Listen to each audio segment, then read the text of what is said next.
Everyone, स्वागत है तुम्हारा हमारे वीडियो लेक्चर में। इस वीडियो में हम लोग देख रहे हैं विंड इरोजन के बारे में।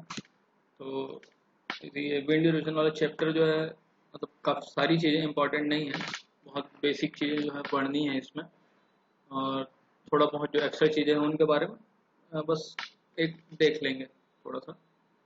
तो सबसे पहले तो देखते हैं यहाँ पे विंड इरोजन का डेफिनेशन क्या है। तो wind erosion is process of detachment, transportation and deposition of soil particles by the action of wind. Simple हो गया, एक सिंपल टर्म्स में विंड इरोजन का प्रोसेस जो है थ्री टर्म्स होते हैं इसमें: डिटैचमेंट, ट्रांसपोर्टेशन, डिपोजिशन। मतलब जो इरोजन का जो होना है डेफिनेशन वही विंड इरोजन का भी है, सिमिलर। अब यहाँ पे देखते हैं विंड इरोजन प्रॉब्लम वाले एरियाज कौन कौन से हैं। तो कोस्टल एरिया में होता है, सैंडी एरियाज, डेजर्ट में, सेमी एरिड में, एंड इंडियन रिवर सैंड मतलब जो रिवर बैंक्स को होते हैं पास में, रिवर में जो सैंड होते हैं उनमें जो है विंड इरोजन ज़्यादा होता है।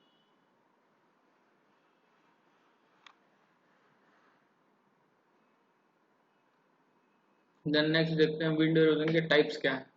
अब टाइप्स में, फॉर्म्स में, ये सारी चीज़ों में कंफ्यूजन नहीं होना है विंड इरोजन के लिए। विंड इरोजन के टाइप्स हैं यहाँ पे दो types: sweeping drift and active drift. Two types के होते हैं wind erosion: sweeping drift and active drift. The sweeping drift commonly refers to relative gentle wind erosion in which some loose soils gets into suspension but with minimum development of drift bank। मतलब sweeping जो है नाम से ही clear है कि एक झाड़ू type का, स्वीप टाइप के प्रोसेस में ये जो है आगे बढ़ता हुआ चलता है। जेंटली जो है लूज सॉइल, फाइन सॉइल जो है वो सस्पेंशन के फॉर्म में आगे बढ़ते हैं, मतलब ट्रांसपोर्ट होते हैं एक जगह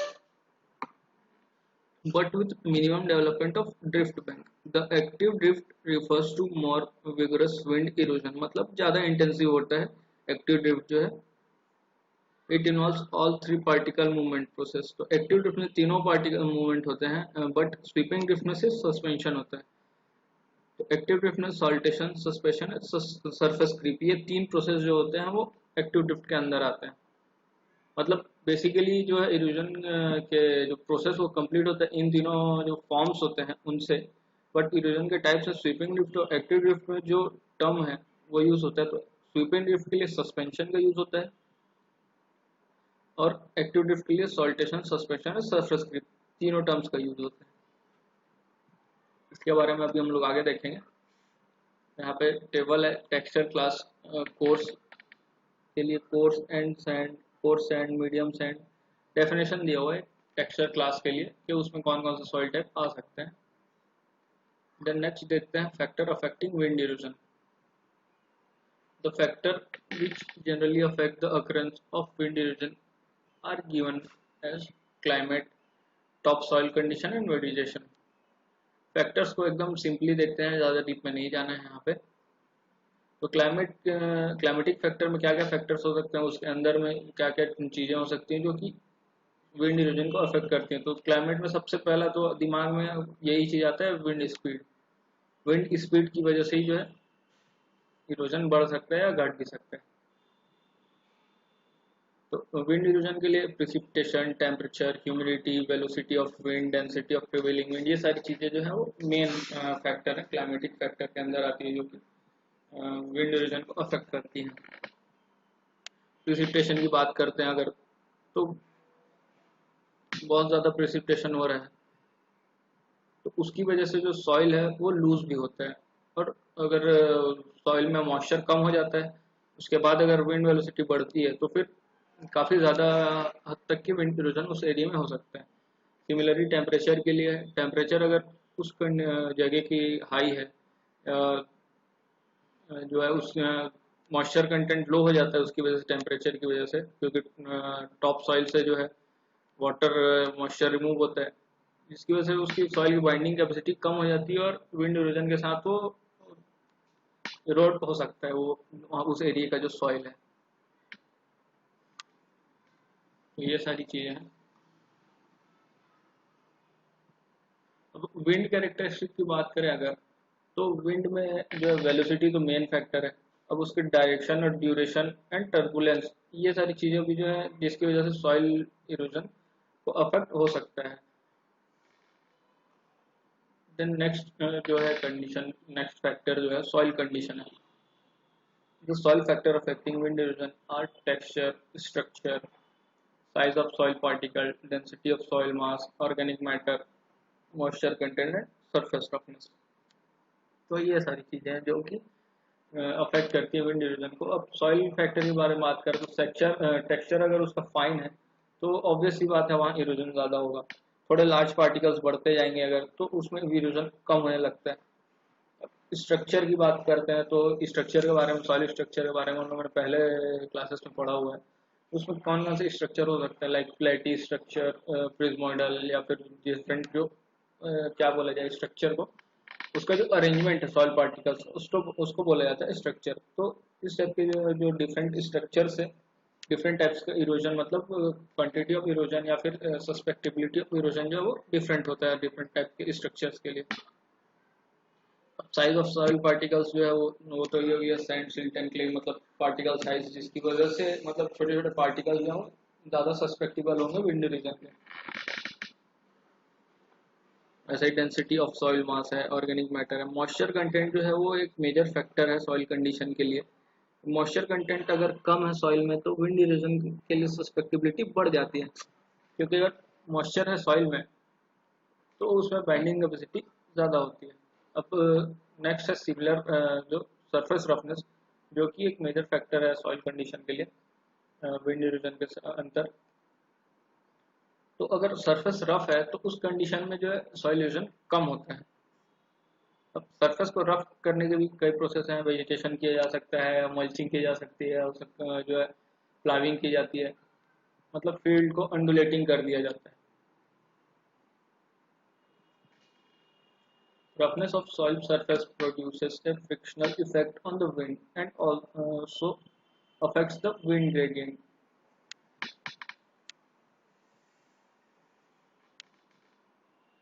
यहाँ पे देखते हैं एक ग्राफ बना हुआ है, wind velocity on smooth and floaty surface.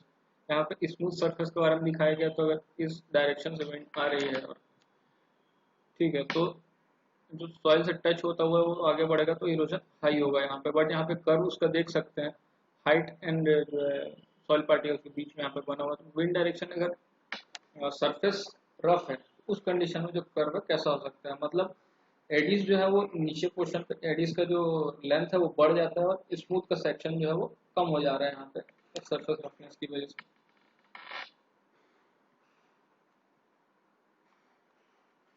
Then third point है, थर्ड फैक्टर जो है वो वेजिटेशन है। Vegetation is the one of the most effective means of wind erosion control. It creates a direct obstruction in flow path of blowing and wind and deflect the wind current at farther distance downstream.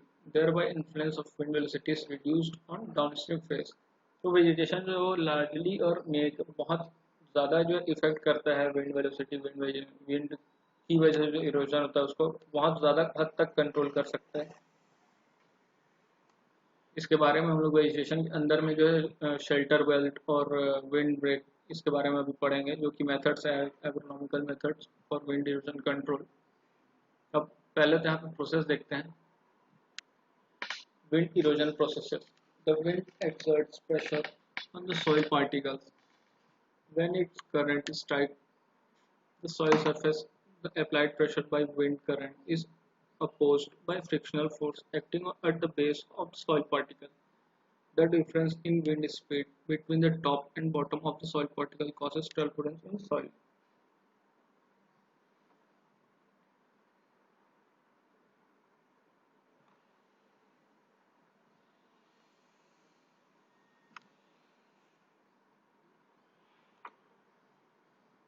The phenomenon results into lifting of soil particles upward from their original position.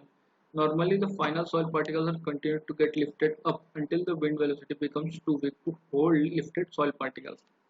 तो इसमें process की बात करते हैं यहाँ पे wind erosion से, तो इसमें जो है तीन जो टर्म्स में, मतलब तीन प्रोसेसेस में जो है सॉइल मूव करता है, saltation, suspension and surface creep. इन तीनों टर्म्स के बारे में हम लोग आगे देखते हैं तो उससे प्रोसेस जो है वो और ज़्यादा क्लियर हो जाएगा। अभी यहाँ पे इसको स्किप करते हैं।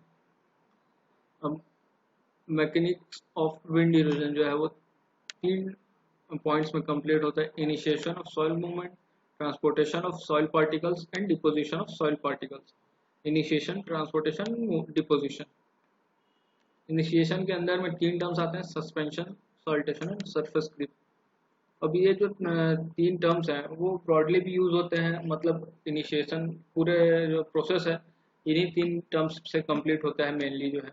अब इसके बाद ट्रांसपोर्टेशन और डिपोजिशन ही होता है, बट ट्रांसपोर्टेशन का प्रोसेस भी इसी के अंदर आ ही जाता है, डिपोजिशन के एक अलग टर्म होता है बस।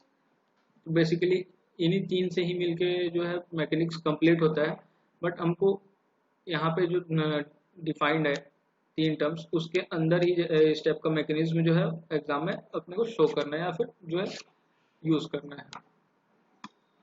तो सस्पेंशन को देखते हैं यहाँ पे। It is the movement of very fine soil particles generally less than 0.1 mm in diameter. According to the Stokes law, the speed of freely falling body through a fluid is directly proportional to the square of the particle's diameter. In this way, a small particle has low settling velocity, and once lifted up, it remains suspended in the air for a long period of time by the effect of turbulence, eddy currents of the air. तो suspension का मतलब ये है कि जो soil particles हैं, छोटे छोटे सॉइल पार्टिकल्स, फाइन पार्टिकल्स, जिनका डायमीटर यहाँ पे दिया हुआ है 0.1 mm से भी छोटा, लेस देन 0.1 mm। तो अकॉर्डिंग टू स्टोक्स लॉ ये जो फाइन पार्टिकल्स होते हैं वो एयर के साथ में, मतलब विंड के साथ में सस्पेंडेड फॉर्म में रहते हैं जब तक कि उसकी जो वेलोसिटी या फिर जो पावर है वो एकदम लो नहीं हो जाती। मतलब टर्बुलेंस और एडी करेंट्स की वजह से वो सस्पेंडेड फॉर्म में ही एयर के साथ में ट्रेवल करते रहते हैं, बट जब उसकी पावर जो बहुत लो होती है, विंड स्पीड बहुत कम हो जाती है, तब उस केस में जो सेटल डाउन होते हैं फाइन पार्टिकल्स जो है। It has been found that 3 to 38% soil are transported through suspension mechanism. ये जो टर्म्स है, न्यूमेरल्स हैं, इनको हमको मेमोराइज करना है। यहाँ पे 3 to 38% are transported through suspension mechanism. Total soil erosion जो 100% कंसिडर कर रहे हैं हम, तो टोटल सॉइल इरोजन के प्रोसेस में 3 to 38% का जो अमाउंट है वो सस्पेंशन के फॉर्म में ट्रेवल होता है। अब नेक्स्ट है saltation. This process is most effective among all three forms of soil movement. Saltation is referred as movement of soil particles in series of flow bounces over soil surface.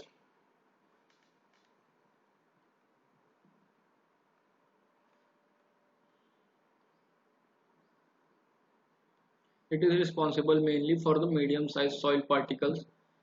The size range of particle is 0.05 to 0.5 mm in diameter.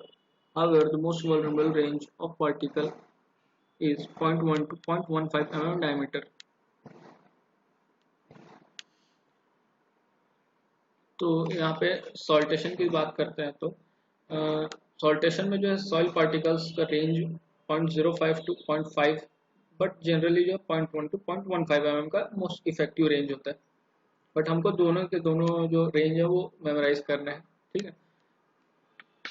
तो particle size diameter के according जो है soil particles, suspension, saltation और surface creep इन तीनों process से अलग होते हैं, ठीक। तो सॉल्टेशन में क्या होता है, जो ये जो रेंज दिया हुआ पार्टिकल साइज का, उस रेंज के जो पार्टिकल्स होते हैं, उस रेंज के जो सॉइल पार्टिकल्स होंगे वो सॉल्टेशन के फॉर्म में मूव करेंगे, मतलब एक बाउंसिंग फॉर्म में मूव करेंगे। लाइक एक विंड स्पीड आती है, यहाँ पे कुछ सॉइल पार्टिकल्स हैं, यहाँ पे देख सकते हैं।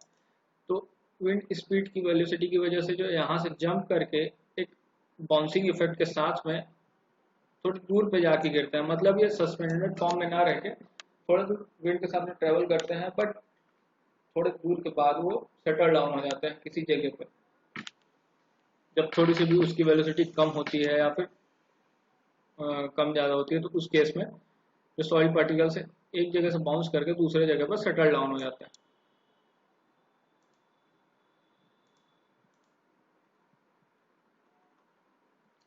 देन नेक्स्ट देखते हैं यहाँ पे surface creep. Surface creep is referred as the movement of soil particles by rolling along the land surface activated by wind force and other particles moving with the wind. Theoretically, there is no upper limit of the size of soil particle. which is responsible for the movement through surface grip. But most rolling particles are found in size from 0.5 to 1 or 2 mm in diameter. तो अब sorry एक चीज़ यहाँ पे छूट गया, जो saltation के जो टर्म है उसके लिए 55 टू 72% ऑफ सॉइल इरोजन जो सॉल्टेशन से होता है। ठीक है, ये भी हमको याद रखना है। सरफेस क्रिप को देख रहे थे हम लोग, तो सरफेस क्रिप के लिए जो रेंज है पार्टिकल साइज वो 0.5 टू 1 या फिर 2 तक के होता है, बट जनरली कोई अपर लिमिट नहीं होता है प्रैक्टिकली। बट एक्सपेरिमेंट से ये देखा गया है कि 0.5 से 1 या 2 का जो पार्टिकल साइज का रेंज है वो सरफेस क्रिप से ज़्यादा सॉइल इरोजन होता है। तो सरफेस क्रिप में क्या होता है, जो सॉइल पार्टिकल्स होते हैं वो रोलिंग फॉर्म में ही सॉइल सरफेस से बिना अलग हुए रोलिंग फॉर्म में मूव करते हैं विंड के साथ में। अब विंड के साथ में जो छोटे छोटे सॉइल पार्टिकल्स और होते हैं उनकी वजह से भी एक फोर्स लगता है लार्जर साइज पार्टिकल्स पे, जिनकी वजह से सॉइल जो है लार्जर साइज जो पार्टिकल्स हैं वो मूव करते हैं सरफेस से जुड़े हुए, सरफेस से बिना डिटैच हुए, बट मूव करते हुए चलते हैं आगे, जो कि प्रोसेस की वजह सॉरी फोर्स की वजह से होता है, विंड फोर्स और उसमें जो सॉइल पार्टिकल्स होते हैं उनकी वजह से। ठीक है, तो ये 3 प्रोसेस यहाँ पे कंप्लीट होता है। यहाँ पे रेंज दिया हुआ है पार्टिकल साइज सस्पेंशन के लिए, सॉर्टेशन के लिए और सरफेस ग्रिप के लिए, ये भी बहुत इंपॉर्टेंट है।